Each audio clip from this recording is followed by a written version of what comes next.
Kad budete promatrali detalje s jučerašnjeg odlaska nogometaša prvoligaša Osijeka i drugoligaša Olimpije na posebne 12-dnevne pripreme, u hotelu Belvedere u Medulinu već će sve vrvjeti od Osječana. Prema programu koji je razrađen do u detalje, osječki su nogometaši danas već trebali odraditi prve treninge u dijelu zimskih priprema koje u stvari predstavljaju udarno razdoblje, poglavito zbog uigravanja momčadi. A jučer rano ujutro u gradskom vrtu osvanuo je i Branimir Glavaš, župan osječko-baranjski, koji je, kao što je poznato, dan ranije već održao razgovor s uglednim osječkim gospodarstvenicima i dobio čvrsta obećanja da financijsko-materijalna potpora novom konceptu djelovanja bijelo-plavih neće doći u pitanje. A to bi trebao biti osnovni uvjet za Osječana u proljetnom prvenstvu Hrvatske, u koje kreću s nezavidne 11. pozicije. Igračima Osijeka prvi se obratio šef stručnog štaba Ivica Grnja, a zatim i osječko-baranjski župan.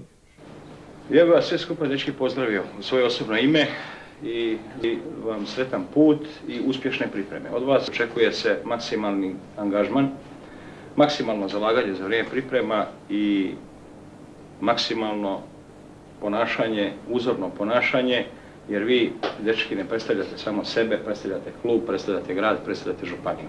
Nedjeljno jutro, posve neočekivano, bilo je i prigoda da se objelodani javna tajna da će Mile Dumančić, nekad standardni branič bijelo-plavih, već ovog tjedna preuzeti obveze direktora matičnog kluba.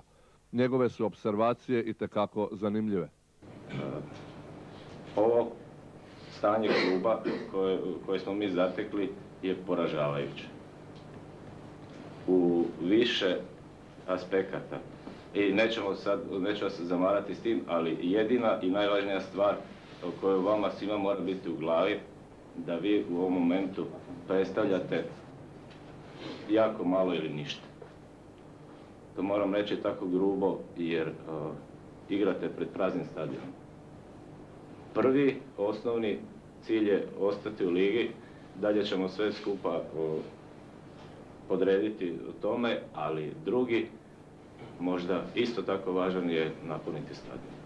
Vremena nije bilo mnogo, pa su igrači, poslije razgledanja novonabavljenih trenirki, u kojima se sigurno neće morati stidjeti u Medulinu, te obveznog fotografiranja pred autobusom Panturista kojim je upravljao Zdravko Salaj, ušli u autobus i zajedno s vodstvom puta, u kojem su bili treneri Ivica Grnja, Ivan Maras i Vlado Bilić, fizioterapeut Damir Metić i ekonom Goran Vincek, krenuli u pravcu tople Istre. Na popisu igrača koji će u Medulinu nastojati izboriti dres prve 11-torice nalaze se Šušnjara, Horvat, Malovan, Galinović, Ivan i Alen Petrović, Vujica, Rupnik, Bajsić, Plavšić, Kulešević, Lulić, Katić, Ronald Grnja, Vukoja, Kovačić, Delevski, Koščević, Vranješ, Kastel, Vidović, Pranjić, Labak i Šundalić.